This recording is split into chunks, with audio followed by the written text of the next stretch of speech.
Mic check for mic number 14. This is the audio test for mic number 14. This is the audio test. Mic check.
welcome.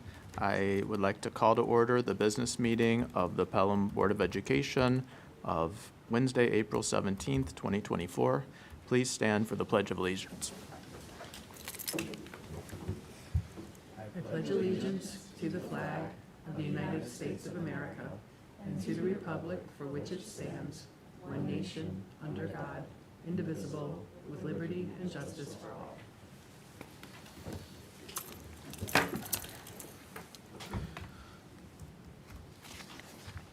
And I'll ask Mrs. DeAngelis for a reiteration of the executive session motions.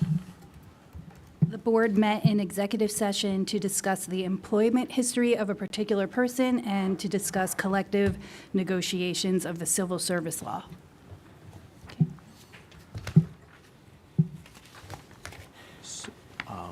So again, welcome to everybody. We're very excited. We have an important recognition.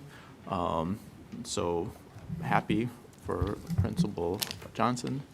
We'll also be discussing our budget adoption tonight and thank the Finance Committee and Mr. Rickey and Jackie Vigil, our District Treasurer, for all the work, Dr. Champ, the administrative team, and everybody who's worked hard on the budget.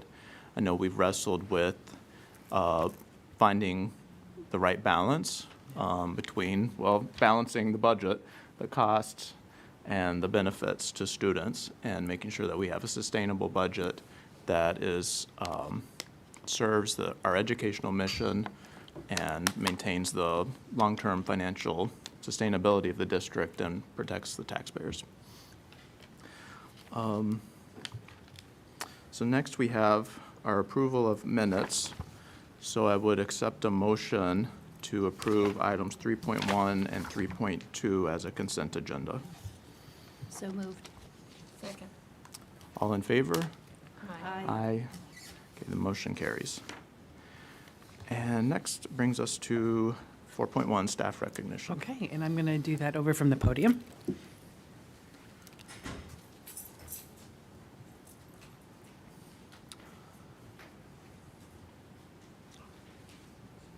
I'm very pleased to be here tonight. I wish we had a bigger audience, but that does not diminish the excitement and the wonderful honor that we have tonight.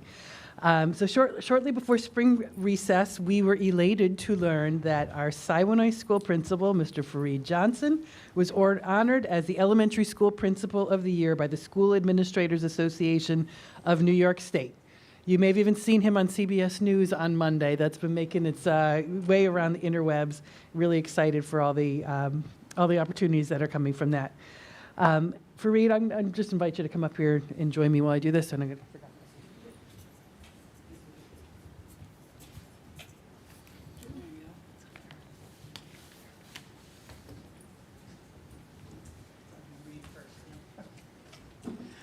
So Principal of the Year award is given to a SANES member, who is committed to excellence, supports programs designed to meet the academic and social needs of all students, and has firm ties to parents and the community. SANES is the organization that represents nearly 22,000 school administrators, supervisors, and retired educational leaders.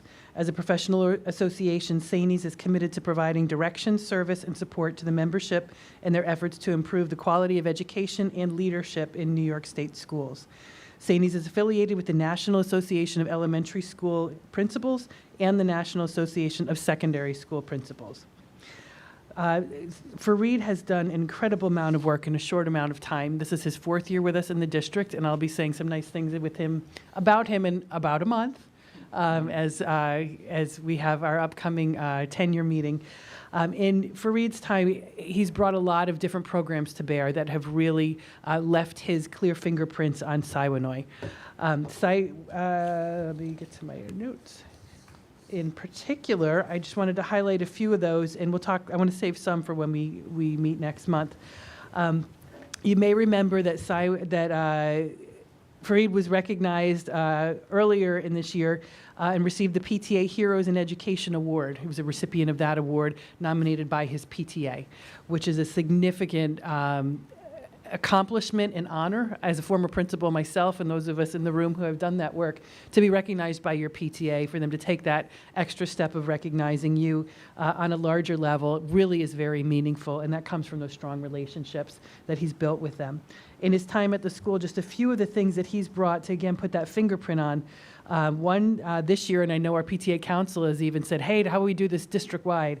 That's the Siwanoy University, bringing a series of opportunities for school staff to educate and partner with parents on topics that are relevant and important to them as they raise their children.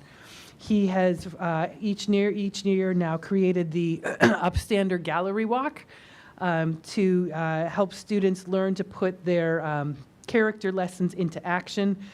Choosing upstanders from diverse backgrounds and drawing quotes from them, learning those quotes, illustrating, and being able to speak to these role models in their lives. He has started Culture Fest, the Siwanoy's unique twist on how do we celebrate, embrace, and really treasure and value the diversity that is our school community. And we're so proud and thankful for the diversity that we have. It's such a great opportunity to go to the school, see everyone celebrating, tremendous amount of food to share, talents to share, and it's just a joyful celebration. And that's been done in connection with their diversity committee.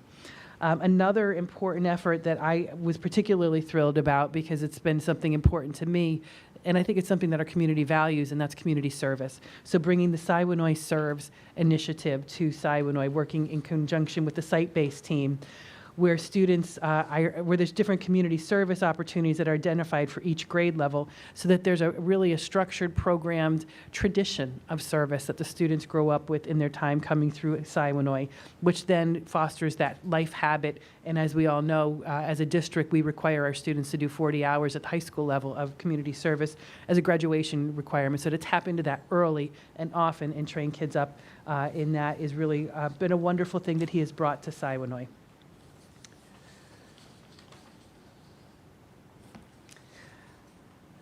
I just wanted to say, as we close out on this, and there's so much more I could say, I would say when I met Fareed years ago, 4 years ago, actually, during the pandemic, I think, is when we had our first meeting and interview. Just the charisma that he brings, the passion that he brings, the joy that he has for the work that he does. Getting to work with kids every day is like the coolest thing in his life.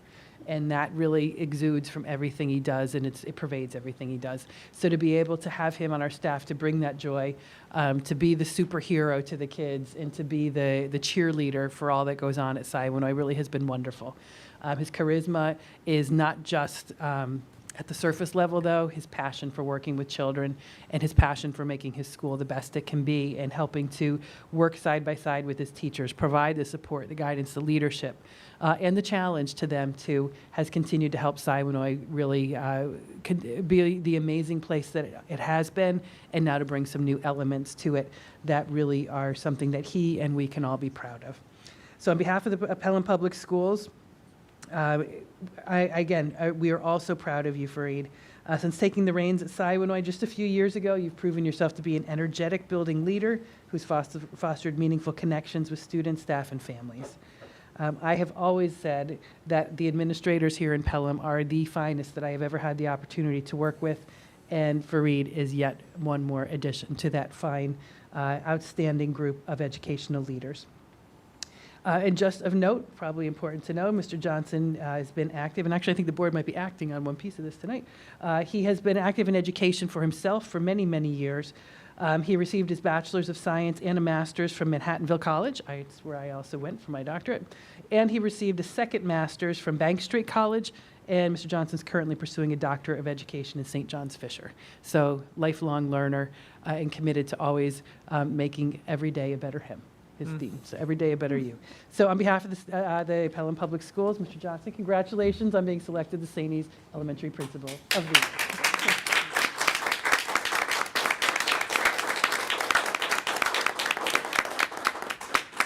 Just quickly, I'd like to thank the Board of Education for this recognition. Thank you, Dr. Champ, and everyone else for being here. I know it's Principal of the Year, but like I tell everyone that I talk to, this isn't about me.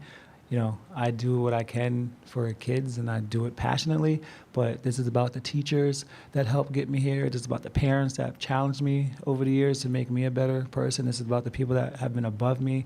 And this is about other leaders that, weren't nominated for an award like this, but work just as hard as me to do the best they can for kids. So thank you for this personal recognition, but it's not about me. It's much bigger than that.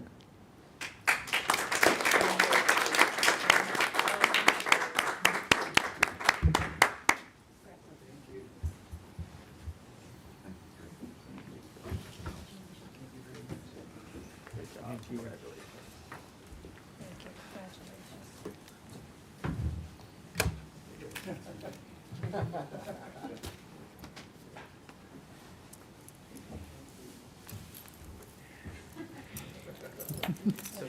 All right, thanks again, Mr. Johnson. We really appreciate you being here. Thanks for all you do every day. Have a great night. Thanks, Ms. Garcia, for being here.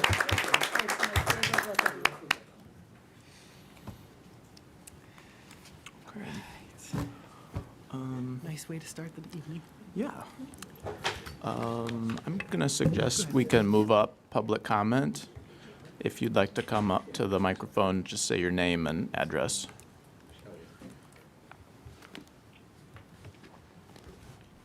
Hi, my name is Amy Rios.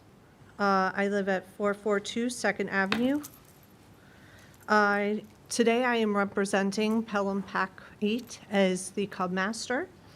Pelham Cub Scouts Pack 1 and 8, which is made up of students from Colonial and Prospect and Hutch in grades kindergarten through 5th, had their annual Pinewood Derby this Sunday, and more than 50 scouts and their siblings participated.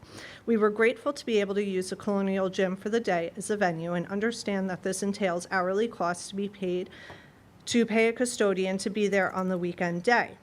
Those costs are pretty substantial for our groups, and we were hoping the district might be willing to help support its school children's participation in this event by waiving all or part of the costs. Thank you very much for your consideration. Thank you.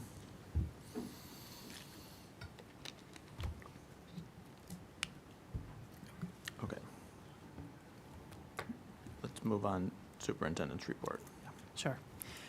Thank you so much. And again, a really wonderful opportunity to honor one of our newest educational leaders. So it's great to have Fareed here tonight and have Ms. Garcia here to support him as well. We are very blessed to have such a great team. And for them to be recognized above and beyond their work here is really just nice.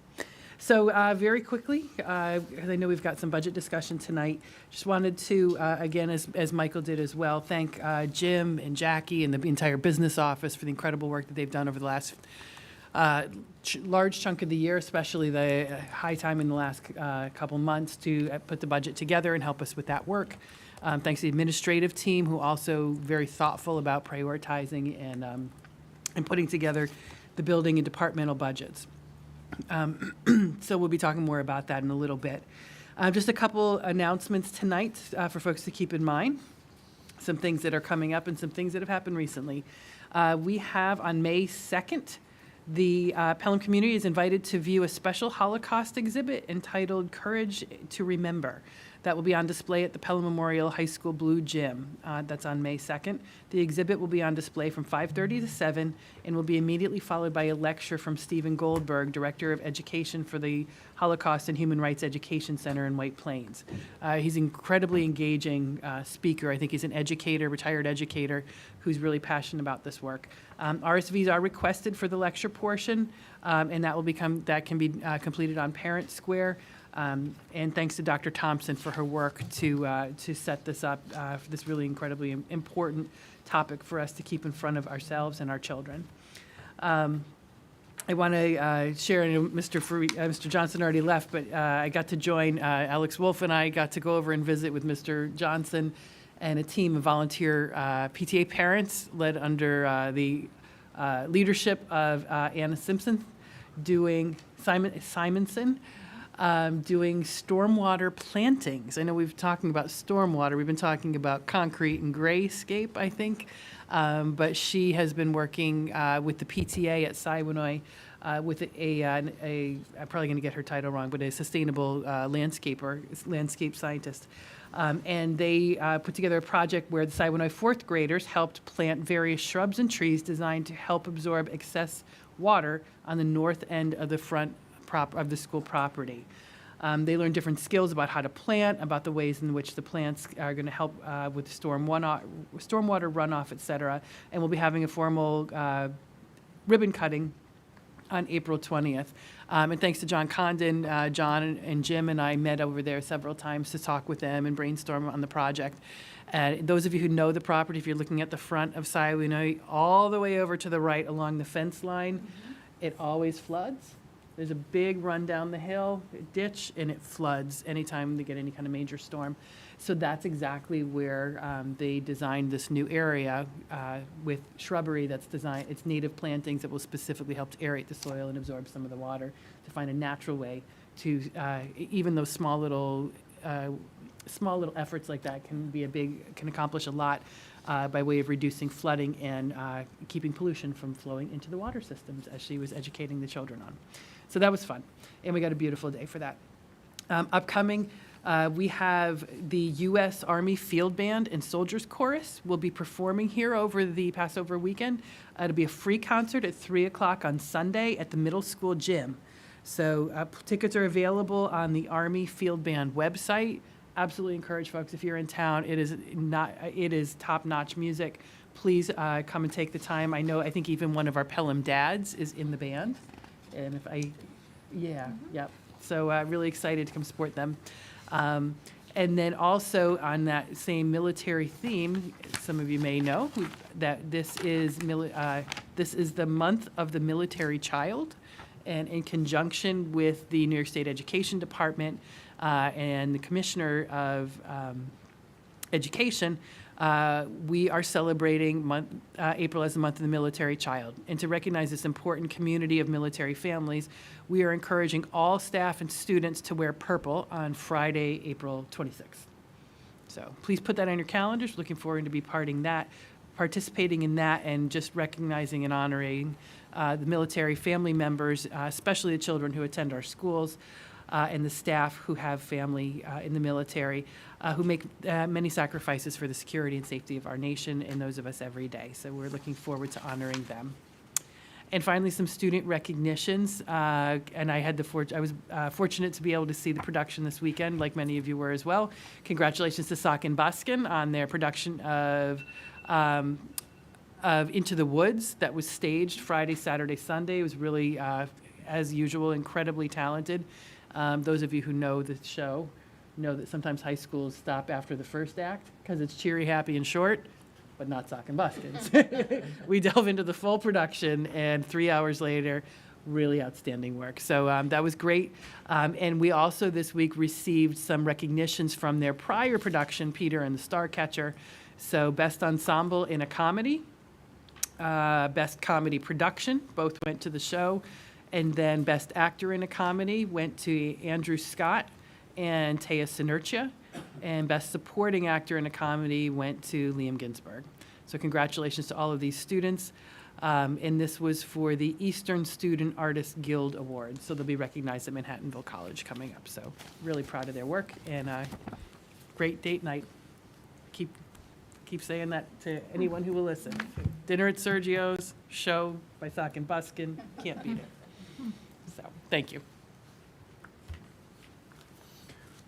Okay, so that brings us to 4.3 Board of Education Committee reports. The Finance Committee met. We did, and I'm sure that We'll cover the that in more discussion detail. will cover, the discussion around the budget will cover the themes that we touched on. I would say same with policy. When we get to policy Okay. section, we'll tackle those. Okay, so then we can move on to 4.4, Authentic Learning.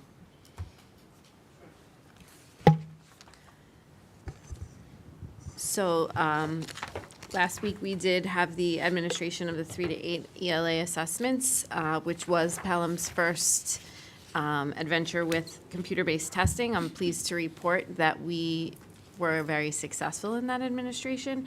Our system, thanks to our technology department, was incredibly prepared for anything that could have or would have happened, but they're so prepared that nothing happened, which is exactly what I want to be able to report to you. Our students are reporting having had a mostly nonplussed experience.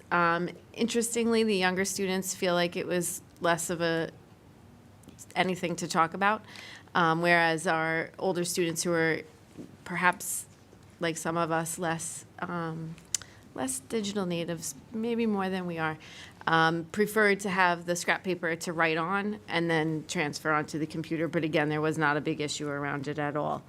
We are expecting and hoping for a parallel experience for the math assessments coming up the week of May 6th. Since last we met, the Literacy Committee met again to review more in depth as a district, our programs surrounding literacy and the science of reading, but also to make sure that everyone on the committee knows the update from the state, which is that we had first been told there were going to be checklists of programs that district need to ensure what we were using fit into those checklists. But what's come out more recently is that the checklist the state doesn't anticipate creating a checklist, but rather leaving it to local control to ensure that the thinking behind what we do is in alignment with the philosophy of the Back to Basics initiative. So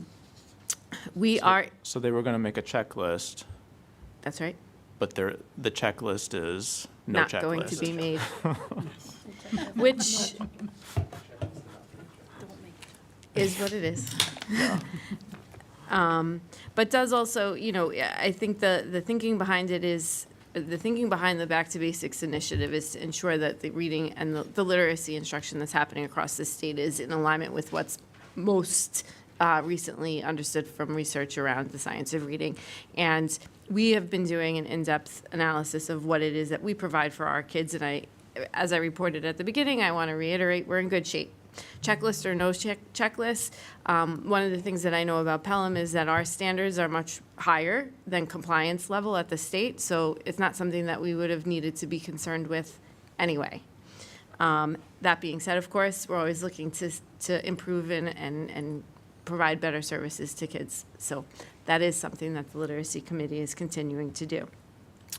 We are also working to And fulfill. you said, for the Literacy Committee, you said that everybody's reading a book or reviewing a particular book on the science of Yep. reading? So a few years ago, there was a book club around a then very current book called Shifting the Balance, which focused on the science of reading in the primary grades. Since then, an edition that is focused on more upper elementary, early middle school ages has been published, and that book club has been formed and will continue. We do have a few teachers on the committee who are also revisiting the first book because perhaps they're middle school teachers or upper elementary teachers traditionally, and now they see that there's a connection, and so we do have some renewed interest in that book as well. Yeah. So flexible furniture, we are working on our next order for flexible furniture so that our first and second grade classrooms will be prepared for receipt of that furniture as soon as the orders come in, which will happen as soon as we place them. And our district MTSS committee met on March 7th and is meeting again tomorrow, where we will be looking at the framework that we've created and not only kind of tying up what we've created this year, but also using it as a template to make plans for moving forward. So the session tomorrow is going to be around a status analysis, but also identifying on each level, elementary, middle, and high school, what are the next steps? Where do we need to take this from here? Because it is a continuous cycle of improvement that will really never end. And so that is what's new and exciting in curriculum. Thank you. Can I so with the testing, Yep. so you get a piece of scratch paper, You get unlimited. but then you have to transfer it to you would do the math problems. Because I've never understood Yeah. how they do Dreambox math problems, just like on the computer. Okay, so if you're talking about math, then what could happen is you can have unlimited blank paper. You can also get graph paper, right? However, there are tools on the computer, on the platform, that allow for a scratch work to be done on the system, right? And so that's something that is, I guess, it's a transition opportunity for kids, because some students, some children don't want to do it on paper, some kids are okay with the computer. But when we talk about the upcoming math assessments, and I'm glad that you brought it up, one of the tools that's available to students is using a stylus, because math is different in that you have to work out your work. And so the styluses, or styli, I feel like I've done this a few times, have been purchased and are in the buildings, but Dr. Callahan and the elementary principals decided to wait until after the ELA assessments had been administered to start showing the students how to use the stylus, so that they wouldn't get confused about where and when they can use the stylus and think that we use it for the ELA assessments. While to some of us that may not seem like a big deal, it really will not be a big deal, but is an important distinction and an indication of the level of detail that we're thinking about things. Also, just to remind you, like, when you're using your Chromebooks, you can fold it over and have it as a notebook, which is an option, which students are starting to understand what their personal preferences are.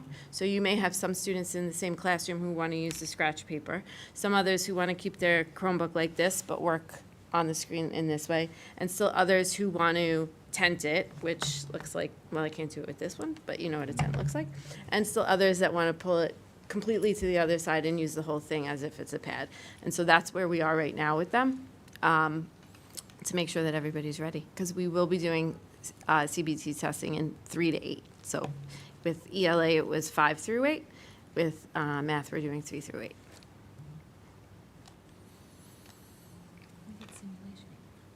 Oh, yeah, we did a simulation in January. There's also exemplar questions on a website that the students have been doing, but also you mentioned Dreambox, and all of the different platforms that we use have parallel tools that the kids have been using just as a matter of course in their instruction. So again, going back to the idea that the kids were kind of nonplussed by the whole thing, that's just because of all of this work that's been embedded into the instruction. Great, thank you. So, next, Assistant Superintendent's update on the whole child. Sure. I will try to be brief. I know we want to get to the budget. So in terms of special education and 504 world, we're in the midst of annual review season, which is the busiest time of year for us. A lot of us don't resurface until June. So again, just want to thank the staff. Again, it's a lot of work. It's a lot of coordination. My staff internally in my office. It's a lot of meetings to plan, a lot of invitations to send out. In terms of just ICT coaching, we have the final visits for the year. The middle school will have their final visit on May 16th, and then Hutchinson will have their final visit on May 30th. In terms of social emotional learning, the wellness policy was reviewed by the policy committee last week, so it was approved to move to first reading. So all of you hopefully have seen that. In terms of counseling, the pre-ACT exam was administered last month at the high school for the sophomores. That was a paper-based exam that is eventually also moving to computer-based. And I believe we just received the scores recently, and the counseling department will be releasing that to parents shortly and students. As shared in my prior memo, AP exams are coming up in a couple of weeks, the week of May 6th through 17th. Planning's in the final stages. Mr. Farrell and his office is working on finalizing the proctor assignments, the rosters, the room assignments, so that's ready to go. The college acceptance process is moving along, but it continues to be impacted by the new FAFSA forms. It's been, I think, not quite an easy transition, as was anticipated, and it's impacting, I think, decisions that families are making because they don't know what their financial packages ultimately are. So it's been a bit of a challenge, but our students continue to be accepted to top-tier schools, and by next month I'll have a nice update for you as where our students are going. The counseling department also just completed its final session of their junior college seminar planning series. That's a new initiative this year. All 11th graders participated in a 5 planning series, push-in, where the counselors reviewed the topics with their juniors about requesting teacher letters of recommendation, how to use Naviance to build their college list, the college essay, and how to create a college Common App account. Next up for our counselors, they're going to be working with our sophomores. They're going to be pushing into classes to do career interest inventories. This is important because it helps the students start to think about their post-secondary plans, what they may want to think about focusing on in their college studies. It also helps the counseling department to work with civics when they plan the career fairs. Speaking of which, on Friday, April 12th, the counseling department, in collaboration with civics, held their latest career fair, which focused on the careers in neurology and psychology. They always manage to get super exciting panel speakers. So we had Emily Upshur, who's a local resident, who is a clinical psychologist with Upshur Glen Group. She was a panelist. Dr. Alyssa Bautista, who's an assistant professor of neurology at New York Presbyterian Hospital and Columbia University, and Dr. Mark Otten, who's the assistant professor of neurosurgery at Columbia University. So the students had a great opportunity to speak to the panelists and ask about careers in that area. At the end of March, our sophomores had the opportunity to visit the BOCES CTE campus. That's our career technical opportunity for students, which they have opportunity to engage in for their junior and senior years. And we are up to about now 29 students who are interested in participating in those programming. So that's up from this year, which is up from the year prior. Leslie, in regard to nursing, also, as mentioned previously, we've become an Option 1 Narcan school. We applied to the state to be an Option 1 school, which just allows us the opportunity to train our own staff in-house, and also to order our supplies of Narcan directly from the state. Because of that, we are required to have a separate Narcan board policy, which also went in front of the policy committee for first reading for the board. And that's all from me. Thank you. Great. Thank you.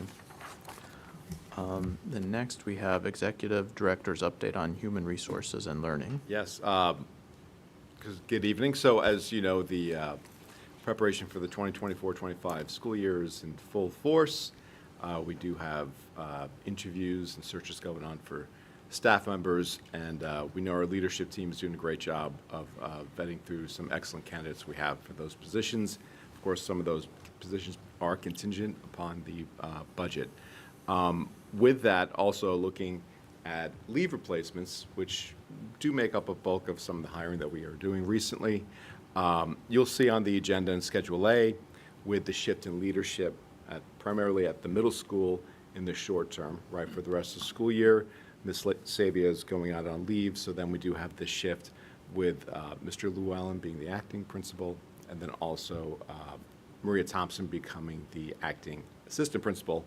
And then Mr. Layton, Brian Layton, he's a teacher, PE teacher, who will be teacher on assignment, who's going to assist with working with students and with some of the administrative tasks for the rest of the school year. So that's when we broke up the agenda, we had to sort of space out, this is what's happening now, and then also we have our changes for next year. Primarily, we have the shift with Mr. Llewellyn, who'll be taking a leave of absence next school year as to become the principal of Pelham Memorial High School. So with that shift, then there is, of course, a need for an assistant principal at the middle school. So Ms. Thompson, Dr. Thompson will become the interim assistant principal and take a leave from her Director of Humanities position next school year.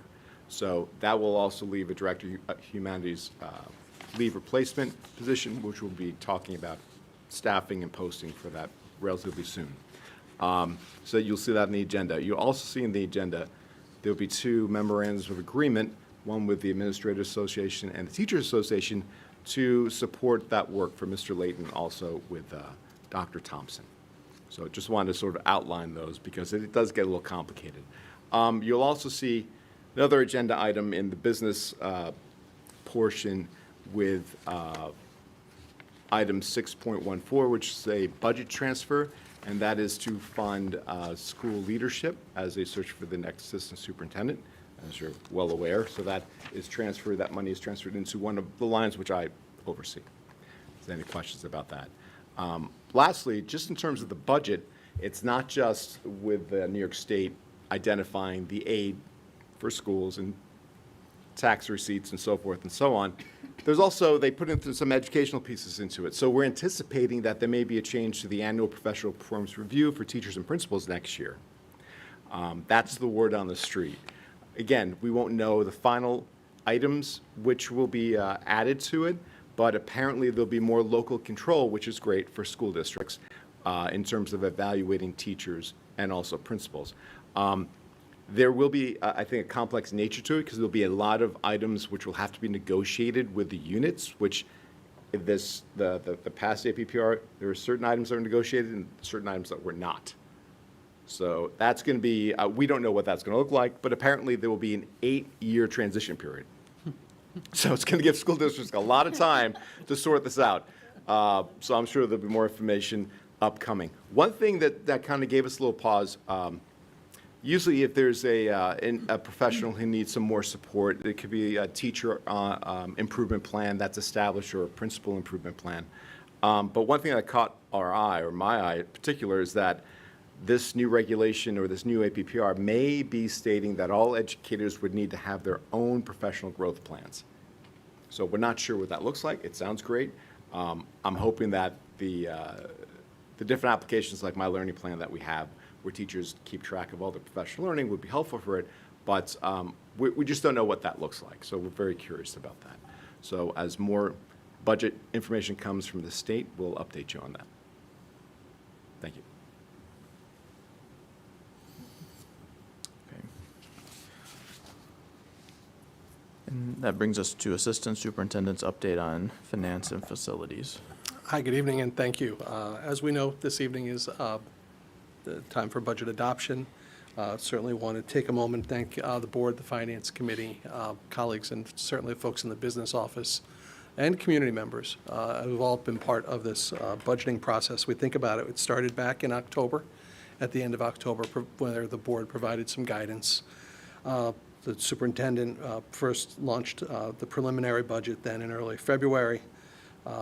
Had a number of board meetings and where there have been line-by-line meetings as well as interim meetings with the finance committee. I think we counted about 5 meetings in between that time with the finance committee as well as we worked through the budget process. And I think it's been a very good process as we've worked along. The budget, as we're going to see it, it reflects very minor changes from the preliminary budget. I think we've shared with the board, and I think we've even shared in public, what we've seen is that we've identified, since the time the budget was first proposed until this point in time, we've identified 2 additional students that were going to require placements outside of district. So at that point in time, we wanted to make sure we captured that as part of this budget. The next question is, well, how are we going to pay for that? And it's a very good question. We've looked at our expense lines. We've reduced some expenses in different lines, legal or intern programs, some software, some consultancy areas. We've also looked at other revenue sources like interest income, and I know we've heard a lot about interest income over the last few weeks and months.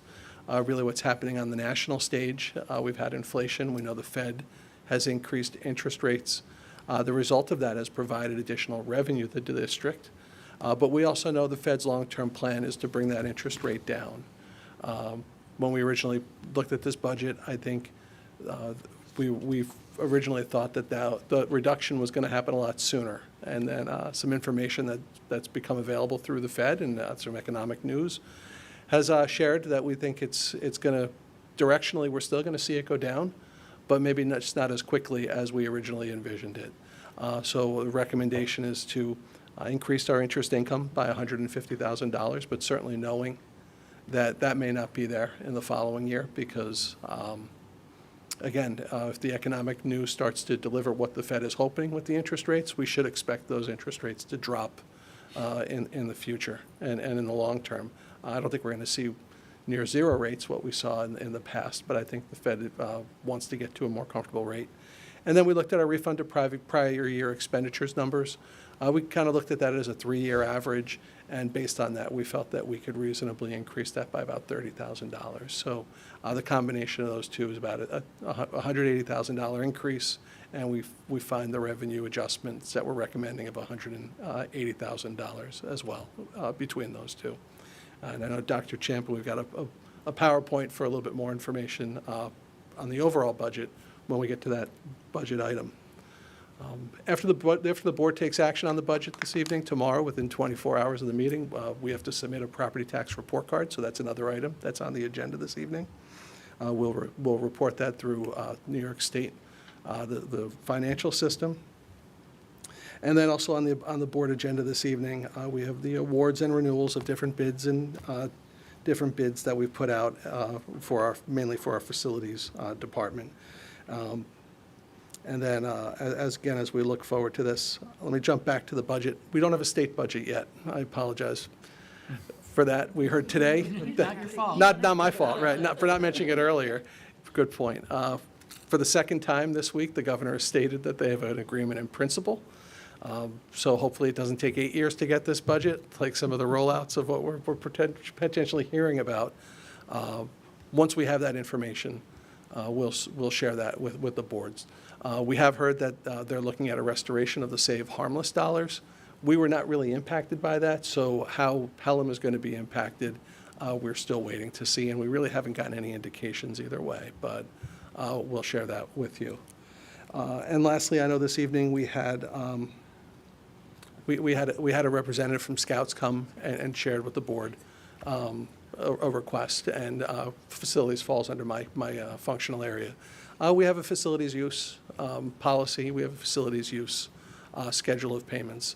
I spoke with Ms. Rios, and certainly if it's the board's pleasure, we have not yet sent out that bill. I don't believe we can hold on to that in the meantime. If the board's desire is to provide some sort of relief, we can provide some information to you, to the board, if you wish to do that at the next board meeting. So I don't think there's any urgency. If the board doesn't want to act tonight, if you wanted more information, I'd be happy to provide that to you, share it with Facilities Committee, and then bring it forward at the May 8th meeting. If that's something that would be more comfort to the board, we can do that as well. And that's all I have. Okay, thank you. I did get an email from Governor Hochul, 6/29, Yep. that she said, we've come to a conceptual agreement on the 2025 fiscal year budget. I don't know what that means, but That's huh? I got one too. I'm on her list, I guess. She sent one out on Monday too, but then I think the folks in both houses of the state houses said, no, that's really not it. Yeah, I think she was a little. Yeah, there's a cyber Yeah. attack. Yeah, Was there? that's in my email. Oh, I think the comptroller should investigate them. okay. So that brings us to financial reports and motions. And I guess we, 6.1 on its own. yeah. Yeah. So I'll accept a motion to approve item 6.1 to adopt the 24-25 school year budget, and then we'll have an opportunity for your presentation. So if someone would like to make the motion. So moved. Okay, don't Okay, vote yet. so, Okay, thank you. And thank you, Jim. I think Jim teed up a lot of what I was going to touch on, so that will expedite our presentation. So again, I thank you as well for your thoughtfulness through this process. Thanks to the Finance Committee for a lot of 8 a.m. meetings to really dig deeper into a lot of the issues and make sure that we vetted through a lot of the big questions that came in certainly from all of you, from community members, as this process evolved. And it always really does evolve in any given year. Make sure this is on.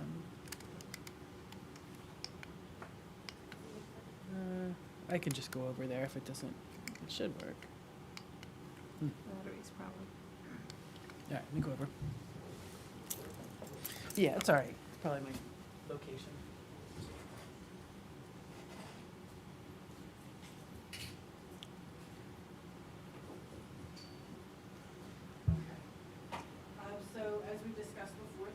appropriations being presented in this budget are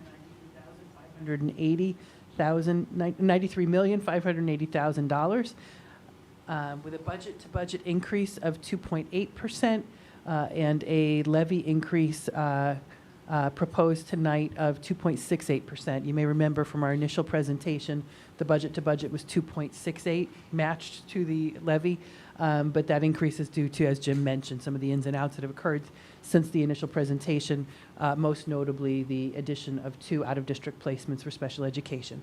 And you see that listed here, the approximation of the added placements at about $267,000, and as Jim touched on, some budget reductions along the way to help mitigate that. And then on the revenue side, as he said, the interest on cash deposits, we've increased that on the revenue side of the equation, as well as found some additional estimated refunds from prior year expenditures to have a balanced expenditure as well as balanced revenue amount. As we talked about way back in October, we knew that this was going to be a year where we're heading into strategic planning, a year where we did not want to look at maybe any significant programmatic growth, but to really wait through that process and to focus on cost containment, being cognizant of the fact that we have been able to build a lot of really phenomenal programs in certainly the last 3 years, as we saw full funding of the foundation aid, but also under really the last 2 strategic plans have given us over almost 10 years the ability to build some really outstanding programs for our students. So it really was kind of a stay the course, keep an eye on long-term financial stability, and in this budget, look for ways to maintain the rich programmatic offerings for our students. So I know that we spent a lot of time earlier in this year digging deeper into some of those. I just wanted to touch on some of the highlights just for the sake of reminding us. Under the authentic learning branch of this plan, some of the biggest things that we have done are to create a consistent district-wide approach to our curricular programs at the elementary level. So things like math in focus, teachers college reading and writing, and all the different elements that we have brought in to shore up and ensure that science of reading that Dr. Bowman touched on earlier are embedded throughout our literacy approach. The addition of FLES, the addition of Science 21, and the addition of responsive classroom. Those are some really key pieces of the elementary. I think if you were to look at our elementary program district-wide 8, 9, 10 years ago versus what it is today, it's an entirely different. And our teachers have done a phenomenal job of really grappling with and grabbing onto and becoming masters of these programs as they've rolled out over the last few years. And our educational leaders are continuing to provide the support, the coaching, and the supervision, learning side by side with them, because we're always continuing with that lifelong learning, and we're continuing to evolve and make sure that those programs are meeting the needs of our students. Also, as you know, under these strategic plans, our middle school became applied for and became a world school under the International Baccalaureate program. And then at the high school level, some of the biggest changes and differences you would see now versus 10 years ago really were to look at our elective offerings, the rich array of elective offerings, and in particular our dual enrollment courses and the number of AP courses that we have. The dual enrollment courses being those where we have college partnerships, where it's college level coursework. The students can get a college transcript for many of our courses now that were not available to them prior to the last 2 strategic plans. When we turn to the support and MTSS side of things, which is kind of more that whole child, but also supporting the academic learning, we now have additional academic intervention teachers. When I first came to the district, we were not able to provide targeted interventions below 3rd grade. We now have interventions available to students from kindergarten all the way up in both ELA and math. We've shifted from RTI to MTSS. We know we're famous for our acronyms, so from response to intervention to multi-tiered systems of support, where we're focusing not only on the academic side and 3 different tiers of support to make sure students are having their needs met, but also looking then on the behavioral side. That's a big difference. So that's an area where we're already targeting to put some of our efforts in the coming year, in particular on the behavioral side. And then as it paired with the items above, new strategies for math and ELA interventions. With the interventionists come the ability to provide interventions and our need to increase our tools in the toolbox. And we've had, of course, Branching Minds as one of the biggest tools to help us as we've grown that MTSS implementation. Continuing with different programmatic highlights from the last few plans, on the belongingness and wellness side, we've certainly increased the number of extracurricular activities available to our students, as well as the participation rate in those, with our goal of all students being connected to some kind of extracurricular activity beyond the classroom. We've also added mental health and support staff over the last few years by way of different clinicians, an elementary counselor, social workers, to make sure that we have professionals in place to meet the needs of our students on the K-12 continuum, in particular following the pandemic, when mental health needs have been continuing to remain at high levels. We've also increased our ELL support, our English language learners, to meet new Part 154 regulations that came on board several years ago, but also as we've seen increasing numbers of students within our schools. On the operations side, again, we've already touched on some of this tonight. We have, thanks to the work of the K-12 Innovation Committee from many years ago, that piloted and did research and a deep study on the use of flexible furnishings, followed by pilot work and a major grant supported by the PEF. We have continued to expand flexible furnishings into our schools beyond the pilot, into our kindergartens, and as Dr. Bowman mentioned, now we're putting in the orders for first and second grade and providing support for teachers and learning how to use those. So we're excited to be tweaking that into a little bit more customized approach. Given our unique facilities and the size of our classrooms and our classes, we want our teachers to have things that can actually be workable in their unique spaces. Robust professional learning opportunities as we've continued to evolve how we use our professional time, what we're offering to teachers within that. We want to make sure that we're providing that training and instruction in ways that are meaningful and will help them to deliver all these new programs and approaches that we have asked them to take on in the last 10 years. And assignment of the elementary school schedule. That's something that's been a work in progress as too. The board knows we've been working with Michael Reddig over several years, looking at how do we maximize our elementary schedules, make them efficient and structured in a way to deliver the program that we want for our students. And finally, the technology realm, as you've heard from Mr. Sabalos in his presentations earlier in this budget process and over the years, continue to evolve our technology. And I think we are really one of the leading technology districts, given our approach to so many things and how we've expanded over the last several years. So one-to-one Chromebooks now, K-12, that was kind of a grant-funded secondary level, high school level approach when I arrived. That is now expanded K-12 with a very systemic and very intentional planned cycle, interactive displays and document cameras in all classrooms. A digital fluency curriculum has expanded across the K-12 spectrum, and I think every day we realize how important that digital literacy, digital citizenship, and digital fluency are for our students. So we are continuing to double down on our efforts there. And certainly we've expanded our robust infrastructure, so there's redundancies, not just across the initial 6 buildings, but now we've got the Sanborn facility, the 314 Pelhamdale, Glover Field is now all connected in that infrastructure. And we've got a level of redundancy that Mr. Sabalos spoke about during his budget presentation that we've never had before. So really excited about the continued evolution there. And how has this helped our students? So we've looked a lot more in these last couple of years, what is this return? What are our students gaining, the outcomes that are coming from all this investment? So, and these are just a small smattering, but I think they're ones worth mentioning tonight. So significant increases over the years in the number of students taking AP courses, the number of exams being offered, and the continued outstanding results on those exams. I know Ms. Holt had several of her reports had put the number. I know we're over 1,000 AP exams this year, and with various accommodations rooms as well. So the scale of that has grown just exponentially, thanks to the work of our educational professionals. That's our counselors, it's our teachers, our administrators working to help students access those higher order courses, believing that that is the best preparation for college, and continuing to prepare them for those opportunities. As I already mentioned, the dual enrollment courses. increasing, and that's been mentioned as well, increasing students attending top-tier colleges and four-year colleges. Those numbers have increased systemically over the last 10 years. We've seen increases in SAT critical reading and writing and reading and math scores as well. So the quality of the educational, the rigor of what's going on in the classroom is paying dividends in even these national standardized level exams in ways that are statistically meaningful for our students. Recognitions continue to pour in. I mentioned some tonight about Sock and Buskin, but regionally, state, and national awards in science research. This was our second year in a row, I think, of 3 ISEF winners.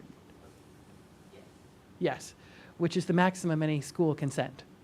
So when we have multiple years of the maximum amount, that tells me there's a rigor level there that we probably could have sent more if they'd allowed us to. That's my assumption. But the program growth there and the investment in that program has really paid off quantitatively and qualitatively for our students.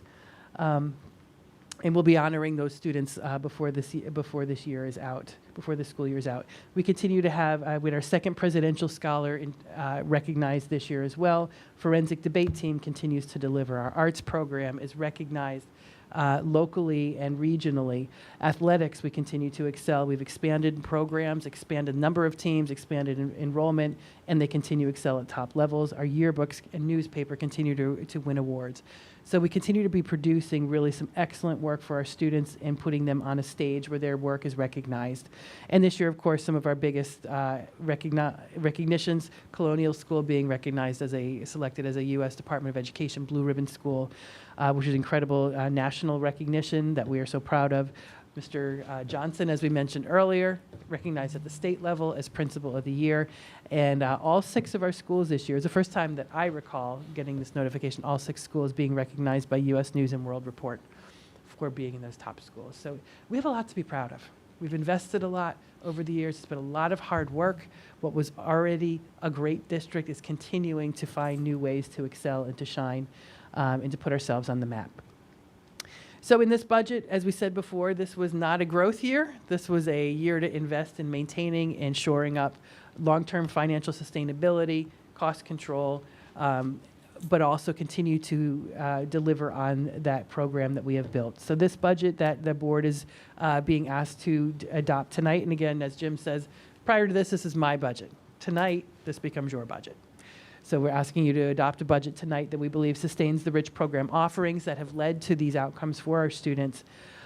Within it specifically, we're continuing to expand our integrated co-teaching program at the elementary level. That was a big investment that the district finally undertook in these last few years. Being a neighborhood school district makes that incredibly challenging, which is why we were not able to do that until recent years.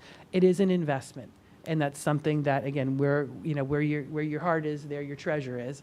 So recognizing that the inclusion of our students into the school population and meeting the needs of our students who need specialized education, but to the greatest degree possible within the general ed environment, requires an investment there. So we're pleased to be continuing to expand that, and that will be in grades K, 1, and 5. That's what's being funded in this budget for next year, because that's where we had a critical mass of students who had the right profile for an ICT program.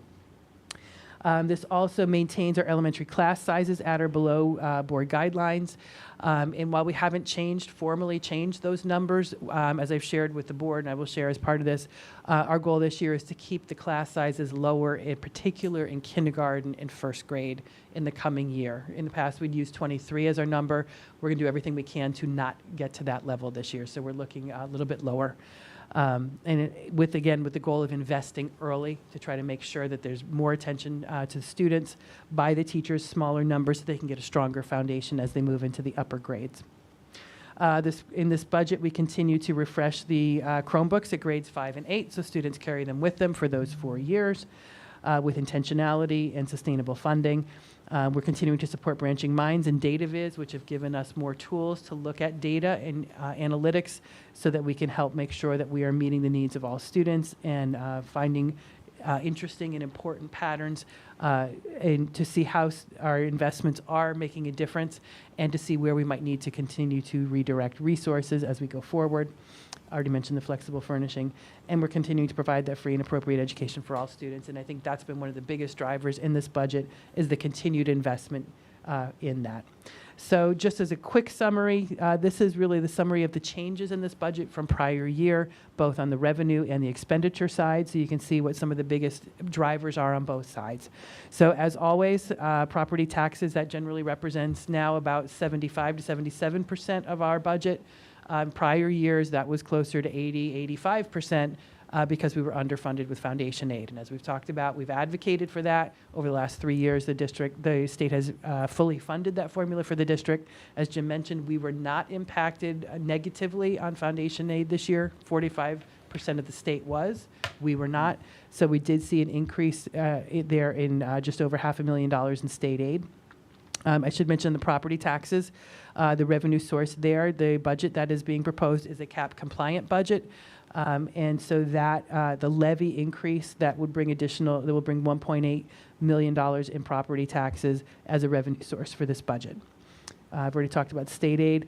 And then the other numbers a little bit smaller, but miscellaneous receipts, we're seeing an increase in almost $680,000 revenue coming in from those. Appropriation of prior year surplus from fund balance, we are adding $670,000 additional above what was included last year. And then appropriation from ERS, which is Employees Retirement System, and TRS, Teachers Retirement System, an additional $830,000 in reserves to offset those. And then you see finally on that side, last year we had appropriated $2 million in capital reserves towards capital projects. We're not doing in that, which is why it's reflected here. We're not doing it in this year. So this is why we maintain strong reserves, because we know, as Jim's used the word in the past, there's cycles that we're going to go through financially, and as things get tighter, there's different economic ebbs and flows. We use those resources strategically, the revenue strategically. So you're seeing here what we believe to be responsible strategic use of those reserves as we head into some different cycles in the next years ahead. On the expenditure side, our biggest expenditure is always in salaries and benefits, so that represents the increase, both that which is known through contractual obligations as well as anticipated collective bargaining agreements. In special education services, that is the other bigger driver this year, and that really, these first three lines are touched by special education costs. So special education services themselves, transportation related to those services, and then BOCES placements when special education services are provided through our local Board of Education, Board of Cooperative Education Services. That's our local BOCES, and they often will provide special education services that we are not able to provide here. So those three lines really work together: $709,000, $381,000, $173,000 for just over $1 million in costs related to special education. And then below that, you'll see again the difference from the prior year's budget. We did not expend $2 million, and this budget does not anticipate expending the $2 million in capital that we expended last year. So that's reflected there, and then just some minor other adjustments at the bottom. So all in, when you look at the changes in revenue, changes in expenditure, you see we have a balanced budget with a change of $2.8 million year to year. And then here, of course, we always share the tax cap calculation, which we all agree is a little bit convoluted, but this is the formula that we've become accustomed to over, I think this is our 12th or 13th year now. So Jim can walk us through the calculation should there be any specific questions there. But it really takes into effect prior year's tax levy, our base growth factor, which is given to us by the state. We some ins and outs related to prior year exclusions to give us where we begin. Then we take our allowable tax levy growth. This year's CPI was higher than 2%, so we are capped at a 2% increase. So you take that 2% increase, multiply it in with our various exclusions, which are not many this year. And that's what brings us to the 2.68% allowable levy, which is what we are proposing. I should point out within that, I think we'll see it on the next slide as well, the appropriated, we're applying the full amount in the debt service fund, which is the $2.175 million to this budget to reduce that the tax levy down from what it would have been over 5% without that. By applying that full amount this year, that is what brings our proposed tax levy down to 2.68%. And finally, this is just a little bit more of when you split the operating and the capital apart. We've been doing this since the onset of the 2018 bond. How much of this tax levy increase is related to the operating budget versus how much is related to capital? You see the bulk this year is related to the operating costs. As we know, very little is related to the capital in this particular year, given how it's constructed. And finally, key dates to keep in mind. Today's budget adoption, May 8th, is our official mandated budget hearing, which is another brief presentation of the board, an opportunity for the public to come and comment on the budget as adopted by the board. And then the budget vote and school board member election is May 21st. It will be here at the middle school in the gymnasium from 7 a.m. to 9 p.m. We encourage everyone to come out and vote. And with that, I'm going to pause and go back to the dais, and we're certainly open for questions. I know Jim will help with questions as well. So thank you for your input and attention, and we'll field some questions.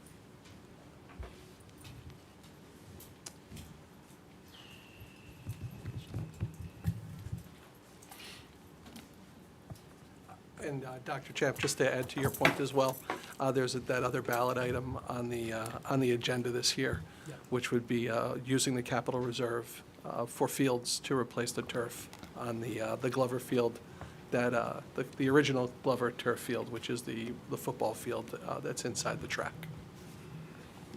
So that will be a separate ballot item for the 21st. Right. And because that is a reserve, that is not captured at all in the Correct. budget. That's why it's a separate item, and that's the board voted to put that on the ballot. I think it was at the last meeting. Yeah. Or May, two May meetings 20th. ago. Yeah, 2 meetings ago. 2 meetings ago. So, and I know that the finance committee has spent a significant amount of time on this, so. A lot of mornings. A lot of conversation, a lot of planning, a lot of discussions have led up to tonight. So, Yeah, I don't really have any questions. I guess I'll just sort of give my general sort of opinion on this, which is, echoing a lot of what Dr. Champ said. This is a conservative budget, keyword of sustainability. Why are we concerned about sustainability? Well, I suppose, number one, we sort of felt that the increase in expenditures over the last few years, driven by the, being made good on state aid, was probably not sustainable. We took into account, the potential headwinds around our revenue sources in the coming years. Providing excellence in special education seems to be becoming increasingly expensive. So when you mix all those factors together, we have been, I think, very conservative in terms of adding programming, adding heads. This is effectively a kind of hold-in-place budget. Many things were left on the cutting room floor. Sadly, we had to make some tough decisions, but I think it's a responsible budget. I don't think it's extreme in one direction or another, and I would encourage all my colleagues to approve it tonight.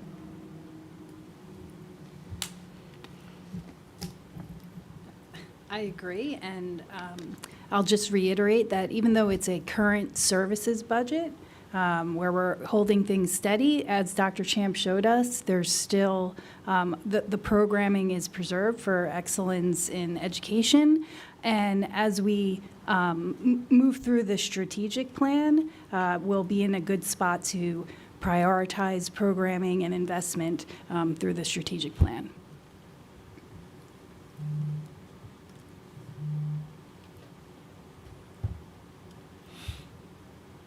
Sid, you're on the finance committee. Sure. Yeah. Anything else to add? Yeah, no, I agree with all that. I guess the only thing I would add maybe is that the piece that you mentioned about excellence in special ed and our desire to do that, there's a piece of it that's that, and there's also, most of it is mandated, what our students need, they're entitled to.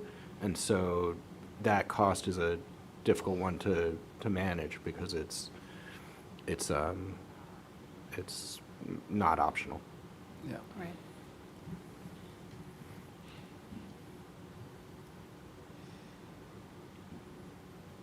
okay. All right. Yeah, I think for the taxpayers, the Finance Committee and the board was very mindful of the being tax cap compliant, and we've discussed that extensively and sort of strategizing into the future to make sure that future boards can be tax cap compliant. And I think it's important to recognize that the tax levy percent increase could have been as high as, you said, Over 5%. over 5%. Without the debt service fund. So the 2.68 number is after taking action to lower, it could have been over 5%.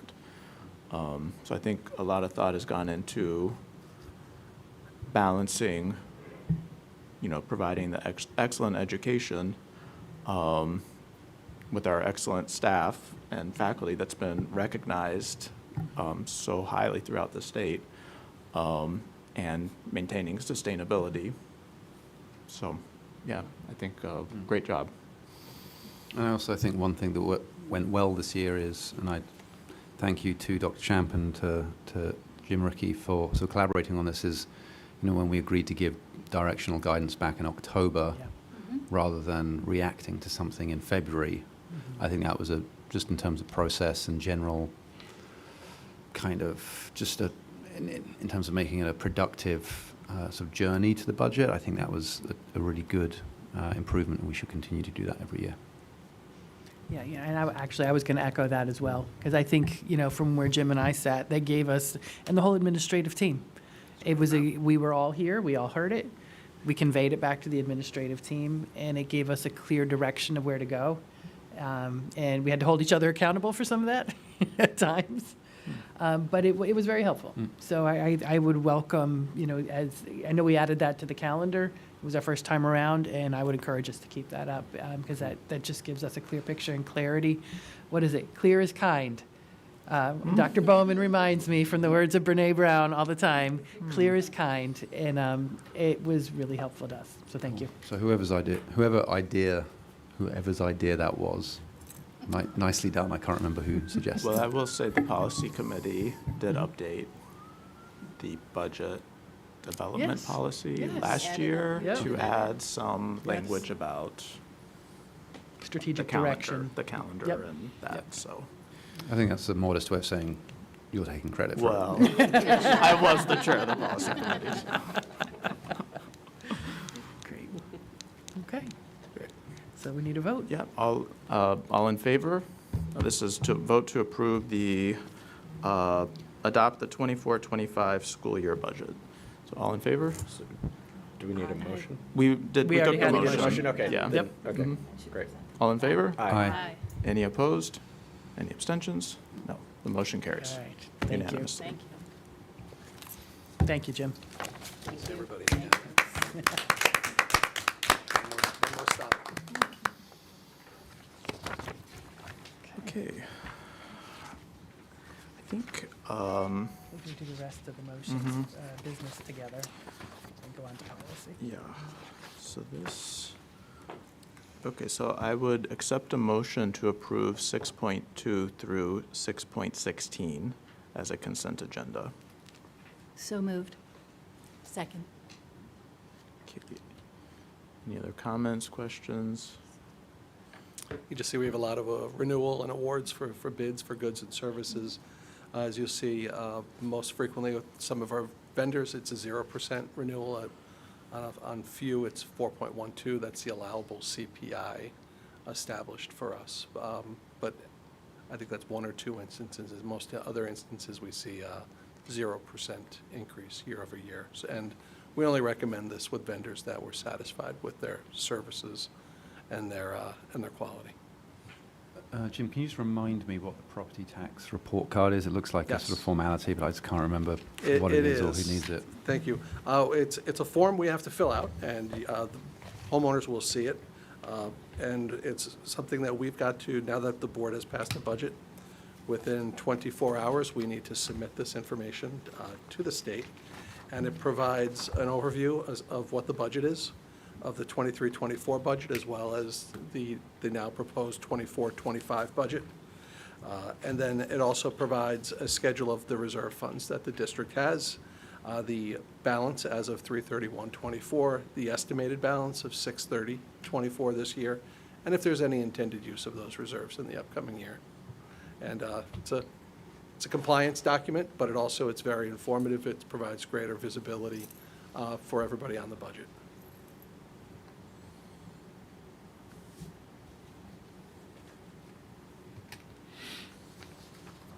Okay, all in favor? Aye. Okay, that motion carries unanimously. All right. And, okay, so that brings us to policy monitoring and governance. And we have 4 policies that are for first reading. Yep. I'm happy to dive into these. Sure. Okay. Yeah, just quickly, and thanks to the policy committee, we really tackled a pretty meaty agenda this last time, as we actually have, I think, in most of our meetings. So a lot of these, 3 of these are kind of in, I would say, Tracy's realm in health and wellness. So as she mentioned earlier, this first one, 7521, opioid overdose prevention policy. And actually, I got a quick clerical question on this. I'm seeing an R in that number, which usually refers to regulation. I'm thinking that might be an error. I think it's supposed to be policy and not regulation, if I remember correctly. So, that's why I think it's probably just a titling thing. Okay, so Val, and I guess I raised that just for us as an edit going forward. Opioid overdose prevention policy. This is really, it's a policy that we need to put in place as part of becoming an option 1 school district. Before we were, I think, at option 3. Difference was it was a difference in ordering, difference in training. But Tracy's work with our medical professionals was to convert us to an option 1 school, which gives us more flexibility to be more self-sustaining on this. So part of that shift was also to have a specific opioid overdose prevention policy in place. So this was a template provided to us by our policy service, and we're recommending it forward pretty much as recommended. We've already had in policy 7521, students with life-threatening health conditions, one point in there that talks about us being able to administer Narcan. So that was in our existing policy. But again, as Dr. Champ indicated, becoming an option 1 school, we are required to be compliant with that, meaning that we need separate opioid policy. And it was given to us by NISBA. That's what we modeled it against. And it's really a lot of compliance, that we have to maintain records of our staff that are trained, that we will order our Narcan from the state. If we, God forbid, have to administer it, Dr. Legue has to report that to the state, so it's just a lot of compliance language. Right. So this is the first reading for that. If there's any questions or feedback on that, we'll be happy to look into that, and we'll be bringing it back to you for second and potentially third reading. And I will add, I think, I know Jim and Tracy had both mentioned our superintendent's conference day. I think we trained 59 people, 29? A significant number of people were trained on Superintendent's Conference The group, Day. I think, was 29 or 30. The second group was a little bit smaller. Okay. So it was a cross-section of staff trained on use of Narcan. And part of the training, they were also then, I think, eligible to receive Yes. doses. We all provided a dose, and dose. it was teaching staff, administrative staff, clerical staff, custodial staff, Right. and our safety monitors as well. So. Yeah. Right. And the policy does include language that anybody who is who has been trained is allowed to, in God forbid, an emergency, administer intranasal Narcan. And our, Yeah. and our nurses, I'm sorry. And our Of course. nurses. That's They right. had been, They yeah, had, they'd but been they were trained, there. yeah. They were good Yeah, so sports. we're happy that people are willing to step up into this, and happy to have people across the district in all capacities trained. Next one is policy 7619, timeout and physical restraint. This, I think there were some required updates from our attorneys. So they have reviewed this as well as the policy committee. I don't know if Tracy, there's anything you want to highlight. I know the board, in your administrative section, you have what we'll call the red line. I think it's green in this case. Right. But red line version, so you can see the changes that were made, and then the public session is the policy as being proposed. Right. I think, the big change about this and kind of why it kind of fell in my realm initially is initially this was sort of policy that was just reflective in regards to special education students, but the big change now is this for all students. So kind of crosses over to everyone, not just special education or PPS. There's language in here that we are required to have. We are required to have this policy by the state. So we do not use timeout rooms. Thank you. I was in going to say, that's a Pelham. really important point that we We wanted don't to use stress that, with the board and the public. but We're we're required to have a required to have it. policy on timeout rooms, but we do not use timeout rooms. So, Right. to be clear. So it's a lot of this, again, is regulatory and what we're required to have by state education.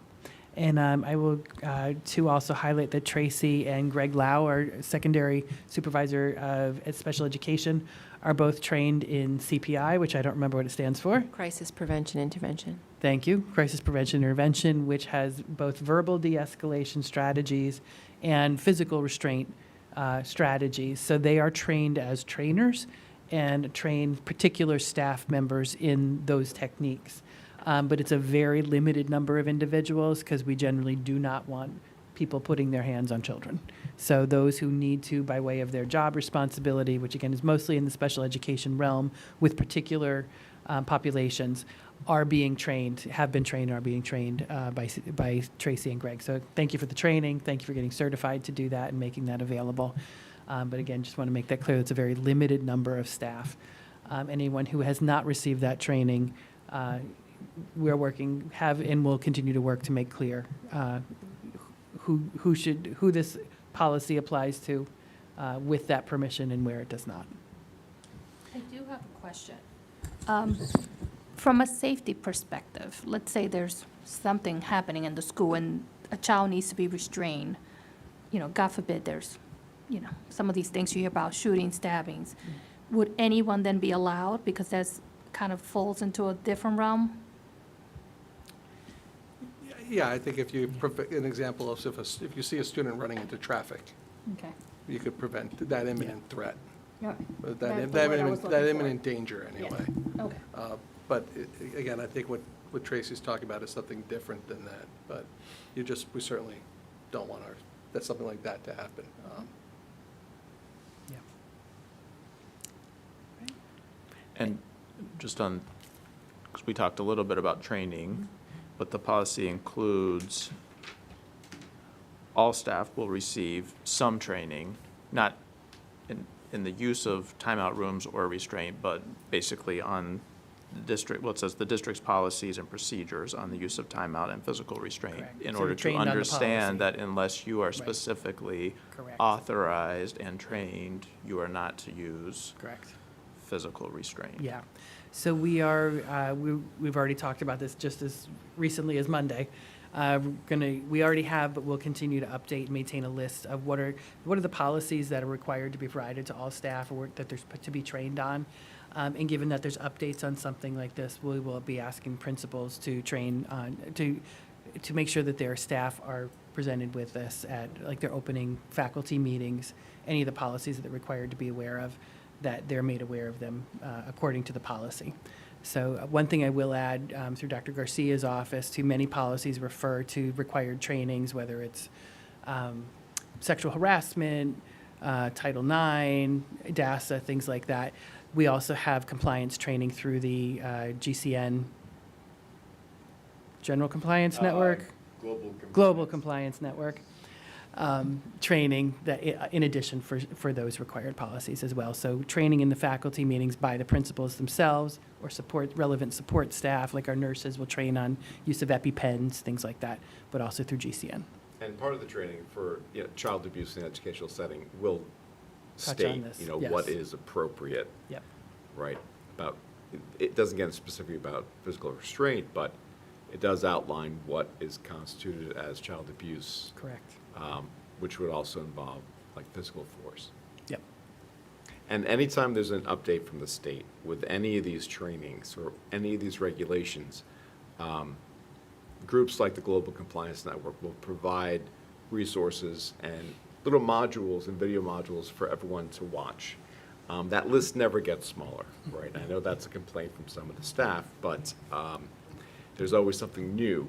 But there may be an update once in a while. So this may come into place that we have to see if they provide some sort of training for us or it's something we need to outsource.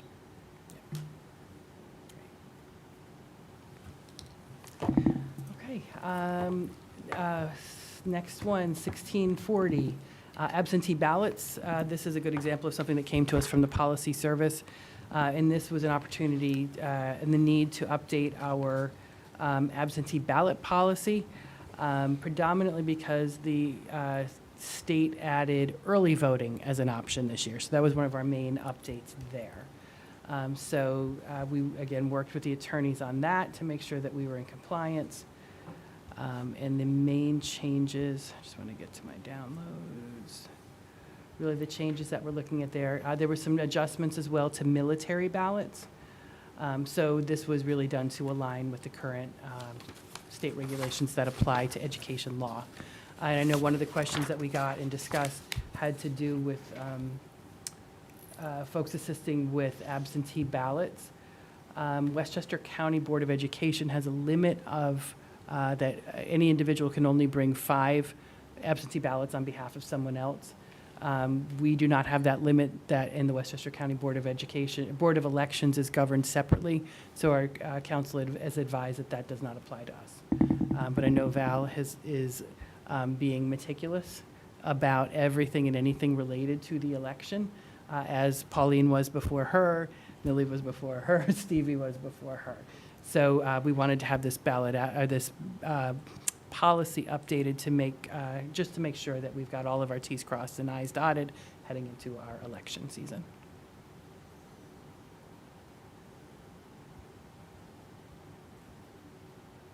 And I should add to you, the board mayor, I know we've done a lot of board meeting date changes, but originally, our very original board calendar had this meeting scheduled for April 30th.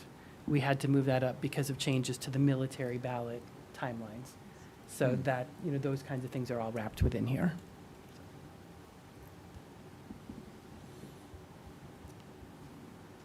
Okay, and finally, wellness. This is a policy required to update every 3 years, I believe. So Tracy's been working on this with the Wellness Committee and is just bringing forth a few quick tweaks. Yeah, to this. so actually, the district wellness leadership is really Jim, myself, and Joe Toombs. So it's the 3 of us combined. That's in our policy. That's listed who's under wellness leadership. But I do take the lead within those meetings. This was something that was put on pause with Mr. Hodge leaving last year because the big portions of the policy deal with nutrition, physical education, health. So when he left, it kind of put us on pause. So we did have, I did have Keenan Bean look at this again. They cleaned up some language for us. There was some redundancies in some of this. Joe Toombs, also as the new person who oversees health and physical education, updated some of the areas, the resources that he refers to where health education curriculum comes from. And the other big difference for this policy is the Wellness Committee. There it was input. They wanted to see some language regarding SEL and how we approach SEL in our district throughout curriculum. So there was a paragraph that was added in there specifically speaking to social emotional learning and how we address that. So those were the highlights of changes. And I will just add one piece, and Tracy alluded to it, that in looking at the health curriculum, Joe, that's some of the areas where we found some redundancy and wanted to clean it up. And so he took away the redundancies and also just made sure that it was anchored in state and national standards and nothing extraneous to that.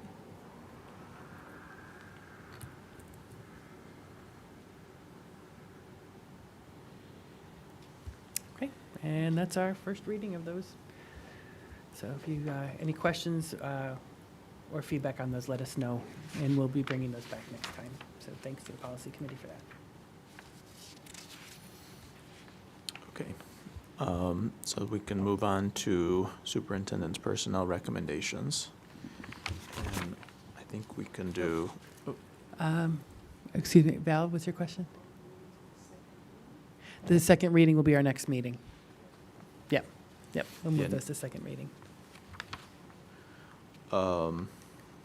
Yeah, I would propose that we do 8.1 and 8.2 as a consent agenda, if somebody wants to make a motion. So moved. Second. And I just want to add, I know Dr. Garcia already did a great job of explaining, so I'm not going to go through the mechanics. I just wanted to say, really thanks to both Mr. Llewellyn and Dr. Thompson for their willingness to step up into these new roles. This is not something they were seeking out, but something that they are actually very excited about. And they've both just been outstanding district administrators for a very long time. They're some of our most senior experienced administrators. They know Pelham, they know our community, they know our expectations. And I just wanted to, again, recognize them for their willingness to step up to two very demanding roles. And looking forward to what they're going to bring and the stability that they're going to provide to our secondary campus through this transition in the coming year.